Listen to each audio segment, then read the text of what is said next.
So I'm gonna try this video log thing out and just kind of see how it works for me. Write my blog still, but I figured every other month or so I try to do the video thing and see how that works. Um, awesome first week of school. Had the freshmen at BLHS on Wednesday, and they were rocking out. Those student ambassadors had lots of different activities for them. They signed the commit to graduate banner, and they were excited to be here. Very excited. Thursday and Friday had almost 700 kids in the building. Teachers were teaching, kids were learning, and things were going great. I couldn't ask for a better first week at Basel Linwood High School.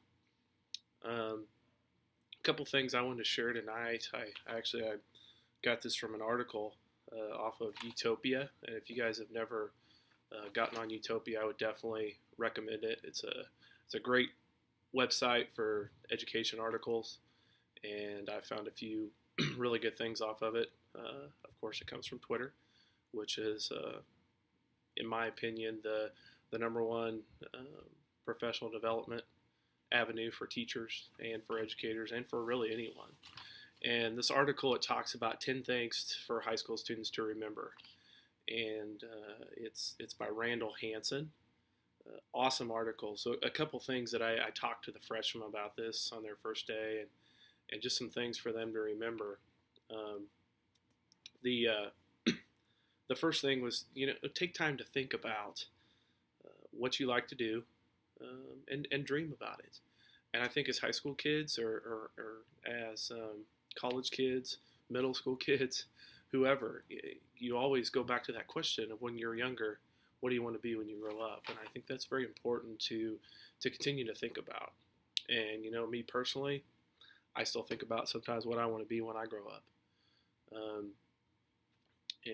I don't know if that will ever happen, but I think about it. And I think that's just a very important thing not to lose. And sometimes as kids, we try to grow up too quick. And it's important to always think about where you want to be, what your dream really is. The next thing I think is when you get into, as a high school student, you just continue to challenge yourself. And I think as adults, we need to continue to challenge ourselves, but also don't overwork it. And one thing that I've learned as an educator is sometimes it's okay to say no, and that's hard for me. But I've learned over the years that it's important to say no. There's only certain things that you can do. There's only so much you can do, and you have to help rely on other people. But I think you just need to continue to challenge yourself at the same time. And if you feel yourself kind of in the routine every single day, I'm doing the same thing, then you're not challenging yourself, and there might need to be a change.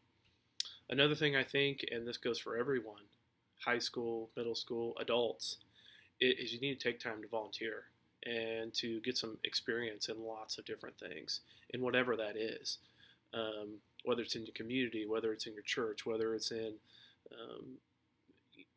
out with the kids, whatever it is, you need to get that experience. As a student, a high school kid, you got to have those things to put on your resume. And even as adults, it gives us experiences. Sometimes we're not very good at it. And a lot of times when we're volunteering, we find out some things that we're good at. And we also find some things out that maybe we're not very good at. I think one of the other things that the article mentioned was to make sure that you talk to lots of people about the careers and things that are out there. And, our kids these days, they just don't spend enough time. We were at a meeting there last year, and kids that were juniors, a job coach was asking them, what do they want to be? What do they want to do? And they had no idea.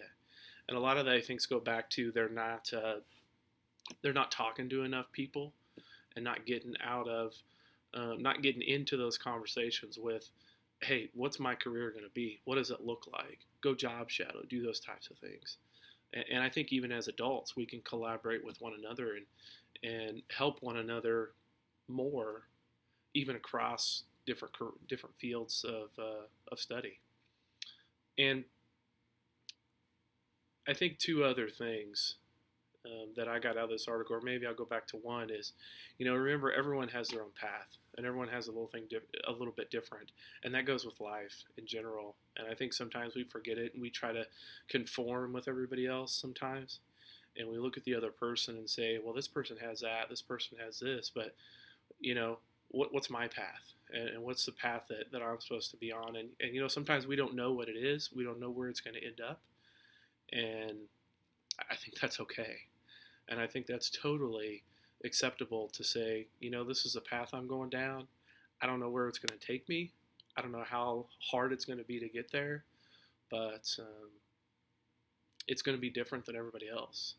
And whether you're a student, whether you're an adult, and you look at that and you think, um, my path, his path, her path, their path, and ultimately we just hope to get to where our dreams, where we want to go. And hopefully I'm going to try this video thing, every other month, and I hope you've enjoyed some of those just thoughts that I had today. Starting week 2 at the high school this week, and very excited. Fall sports are starting up here soon, and ready to get those started. The musical, the plays, and the clubs, and lots of different things are getting started, and school's underway. So looking forward to a real good year, and we'll talk to you soon. Have a great day.